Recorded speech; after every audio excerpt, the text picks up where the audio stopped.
is a design brief? Well, it's exactly that. It's talking about two different things in a very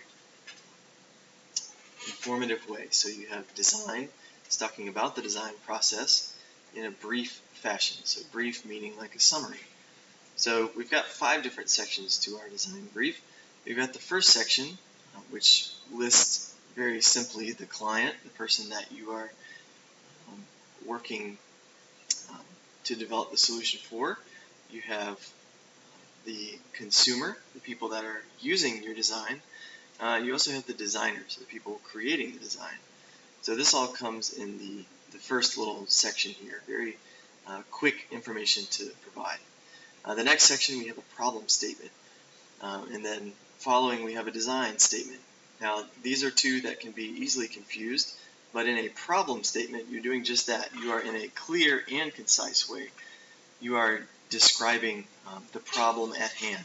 So in this example, a local office furniture manufacturer company throws away tens of thousands of scrap hardwood cubes from its furniture construction process, and the material is expensive, so it represents a loss of profit. So that's a problem, just a problem. It's not talking at any point about the design, so it's just a problem.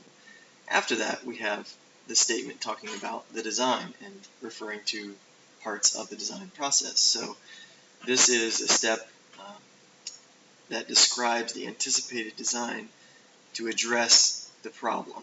So what are you doing to address the problem? What steps are you planning to take? So this company wants to use this raw material and it wants to design, build, and test, and document, and present three-dimensional puzzle system made from the scrap hardwood cubes. So it's not too specific, but it's addressing the problem. The next section is your criteria and constraints, so the things that limit or the things that describe your design, as well as things that limit your system. Things like safety, things like cost, budget codes, safety, size, weight, color. These are all things that limit your system. So those are all things that would be listed here.